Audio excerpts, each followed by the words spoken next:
guys, it's Space Odyssey. Welcome back to my channel. So it is officially summertime. The summer solstice has already passed. And so that means that a lot of kids are just at home doing nothing like I am. So I decided that I would give you my top 10 favorite summer reading books. I'm not going in order from number 1 being the best book, number 10 being the worst book. They're all equally good. So I try to include a little bit of everything. A lot of them are science-based, but some of them are fiction and fantasy. So let's just get into it. Number 1, A Brief History of Time by Stephen Hawking. Sadly, Stephen Hawking died a couple months ago, but his book is still really good.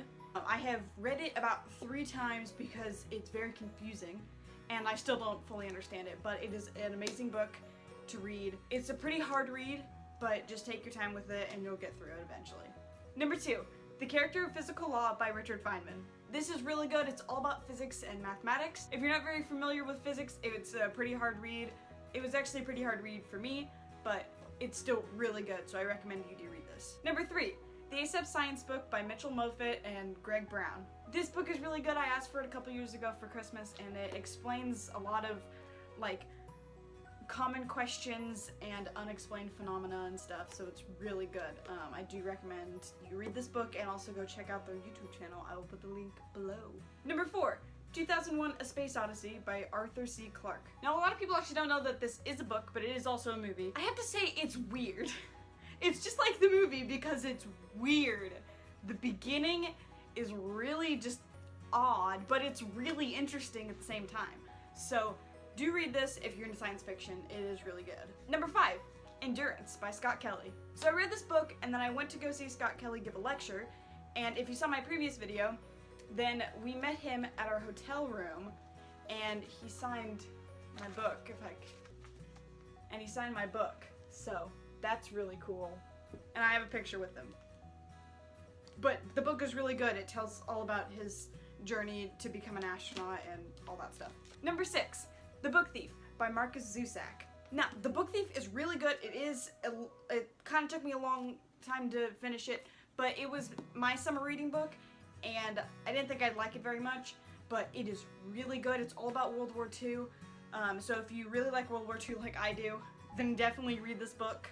It is such a great storyline. So definitely read this one. This is my number 1 choice. Number 7, Flowers for Algernon by Daniel Keyes. This book is really good. I had to read the abridged version for my English class, so then I liked the abridged version so much that I decided to read the full version, and it is a really good story and very interesting. It's a fiction book, so it's not true, but it's really good. Number 8, Astrophysics for People in a Hurry by Neil deGrasse Tyson. I bought this in an airport a while ago, and I read it all on the plane, and it was like a 3-hour plane ride, and I read all of it. It is what the title says, which is Astrophysics for People in a Hurry, so it's a just brief summary of astrophysics. So if you're really trying to get into that, then I recommend you read this just because it's an overview, a very quick overview of astrophysics, and I really enjoyed this book. Number 9, Rocket Development by Robert Goddard and Esther Goddard. So this book is actually written by Dr. Robert Goddard, and if you don't know who he is, he's a famous rocket scientist. So this book is actually just a bunch of him logging his journey through creating liquid fuel for rockets. Yeah, it's pretty confusing, but it's really good if you are into engineering.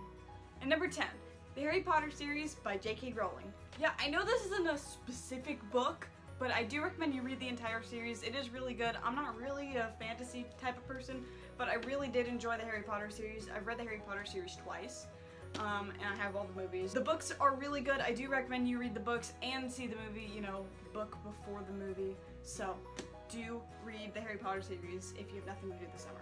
That's all I have for now. I hope you guys enjoyed this video, and please do let me know if you read any of these books.